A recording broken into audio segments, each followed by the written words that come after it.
அனைவருக்கும் நமஸ்காரம். கேதுவின் காதலன் பேசுகிறேன்.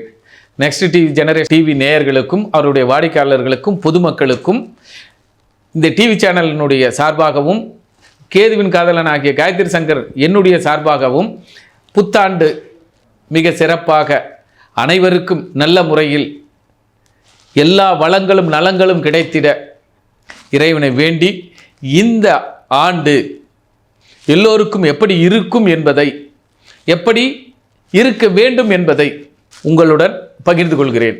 நன்றிகளும் நமஸ்காரங்களும். அதாவது 2026 12 ராசிகளுக்கும் எதை நோக்கி ஓடுவார்கள், எதை நோக்கி ஓட வேண்டும்? 12 ராசிகளும் தங்களுடைய ஆசைகளை நிறைவேற்றிக் கொள்வதற்கு, தங்களுடைய எண்ணங்களை பூர்த்தி செய்து கொள்வதற்கு, நல்லா புரிஞ்சுங்க, ஆசையும் எண்ணமும் உடனே வந்துடாது. பல நாள் கனவுகளும் பல நாள் நினைவுகளும் திட்டங்களும் இந்த வருடம் பூர்த்தியாகும். இந்த வருடம் 12 ராசிகளுக்கு, அதாவது உங்களுக்கு உங்களுடைய திட்டம் என்ன, நீங்கள் எதில் உங்கள் திட்டத்தை நிறைவேற்றி கொள்வீர்கள் என்பதை 12 ராசிகளுக்கு இந்த டிவியின் வழியாக சந்திப்போம். ஒரே ஒரு உதாரணம். இந்த ஆண்டு பெண்களுக்கு முக்கியத்துவம் கொடுத்து, பெண்களை மதித்து, பெண்களால் ஆளுமை செய்து, பெண்களால் மட்டுமே முன்னேற்றம் அடையும் ஆண்டு இந்த ஆண்டு. ஆம், குறிப்பாக ஒரு திறமைமிக்க பெண் மட்டுமல்ல, அவருடைய தாயாரும் திறமை மிக்கவர். இந்து மத சனாதன தர்மத்திலும் மாற்று மதத்திலும், ஆக இந்து மதமும் மாற்று மதமும் இப்பொழுது இந்த 2026 கோலோச்சும். ஆக பெண்களுக்கான சிறப்பான ஆண்டு, பெண்களே நம் கண்களாக இருக்கக்கூடிய ஆண்டு. ஆக உங்கள் வீட்டு பெண்களும் உங்கள் வீட்டு தாய்மார்களும் மதிப்பளித்து, அவர்கள் வார்த்தைக்கு மதிப்பளித்து, அவர்கள் எண்ணத்திற்கு மதிப்பளித்து, அதன்படிதான் இந்த 2026 வெற்றி கொடிகட்டும். யார் யாருக்கு என்னென்ன கொடிகட்டும் என்பதை இதோ வரும் வீடியோவில் சந்திப்போம், பார்க்கலாம். 2026 சிம்ம ராசிக்கு எப்படி இருக்கும்? சிங்கம் கர்ஜிக்குமா, சிந்திக்குமா? கர்ஜிக்கலாமா என்பது சிந்தனையை தூண்டுமா, அல்லது அமைதியாக இருக்கலாமா? ஆம், சிம்மம். முன்ஜென்ம தொடர்புகள் இப்பொழுது ஏற்படும். அதாவது முன்ஜென்மாவில் தொடர்ந்து வரும். இப்போ பாருங்க, பூர்வீகத்தில் ஒரு பிரச்சனை இருக்குன்னு வச்சுங்களேன்.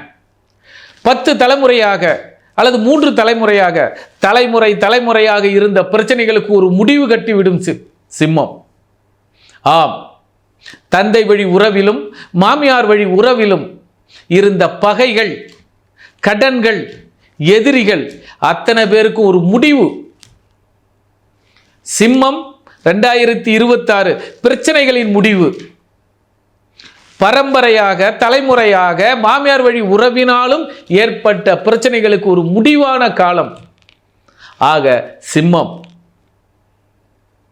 வெற்றியை நோக்கி கடுமையாக ஓடும். கடுமையின் முடிவில்தான் இனிமை. மீண்டும் கூறுகிறேன், சிம்மம் முன்ஜென்ம பகையை முடிக்கும், முன்ஜென்மாவினுடைய கர்மாவை முடிக்கும், முன்ஜென்மாவாக தொடர்ந்து வந்த பிரச்சனையை முடிக்கும். 2026 உங்கள் பிரச்சனைகளுக்கு தீர்வு. தைரியமாக இருந்து விடுங்கள். இந்த வருடத்தோடு முடிவு வந்துவிடும், முடிவு எட்டிவிடும். பல வழக்குகளுக்கு நிலுவையாக இருந்தாலும் இந்த ஆண்டு வழக்குகளில் வெற்றி பெற்றோ, வழக்குகளில் சமாதானமாக வழக்கு முடிவுக்கு வந்துவிடும். சிம்மம் இந்த ஆண்டு பல கடன்களை முடித்து ஒரே ஒரு கடனாக வைத்திருப்பீர்கள், வைத்திருக்க வேண்டும். சிம்ம ராசிக்கு கடன்கள், கடமைகள், முன்ஜென்ம தொடர்புகள் அத்தனையும் பிரச்சனைகள் முடிவுக்கு வந்துவிடும். தைரியமா இருங்க. உதாரணம், பையன் தெளிவா ஆகும். பையனுக்காக கடன் வாங்கிங்க, பூர்வீகத்துக்காக கடன் வாங்கிங்க, தன்னுடைய கௌரவத்திற்கு கடன் படுவீர்கள்.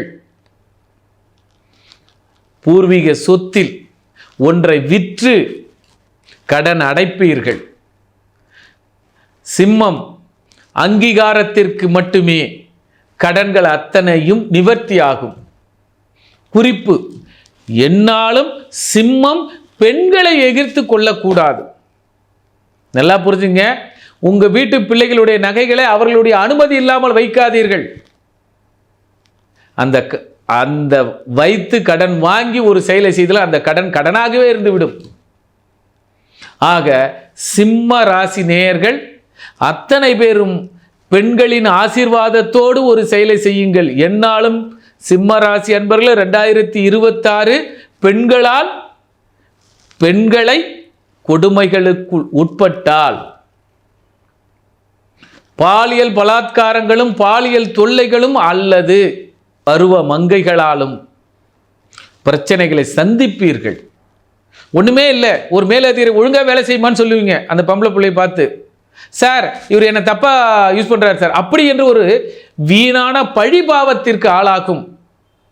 ஆதலால் உங்கள் மரியாதையோடு காப்பாற்றிக் கொள்ளுங்கள், இருந்து கொள்ளுங்கள். இன்னாருக்கு இன்னார் வேலை என்று பிறரிடம் சொல்லி அந்த வேலையையும் அந்த செயல்பாட்டையும் முடித்துக் கொள்ளுங்கள். அதாவது ஒரு வரியில் சொல்ல வேண்டும் என்றால் சாட்சி வைத்து செயல்படுங்கள். சிம்மராசி சாட்சி வைத்து இருக்க வேண்டும். இப்ப எடுத்துக்கங்க, பெரும்பாலும் கோர்ட்டு கேசுகளும் வம்பு வழக்குகளும் சாட்சிகள் விசாரிக்கப்பட்டு குற்றங்களுக்கு தீர்ப்பளிக்கப்படும். ஆக சிம்மம் சாட்சிகளை வைத்து வெற்றி கொள்ளும். குறிப்பாக பெண்களை எந்த விதத்திலையும் அவமானப்படுத்தக்கூடாது. பழிவாங்கும் குணம் கொண்டவர்கள், ஆனால் மௌனம். இறைவன் தீர்ப்பு உங்களுக்கு. பெண்களால் அவமானம் வர வேண்டும், பெண்களை அவமானப்படுத்தினால் நீங்கள் கஷ்டப்பட வேண்டும் என்பது சிம்மத்திற்கு உண்டான காலம். ஆக சிம்மம் சீர்தூக்கி பாருங்கள், உங்கள் வெற்றி நிச்சயம். நன்றி.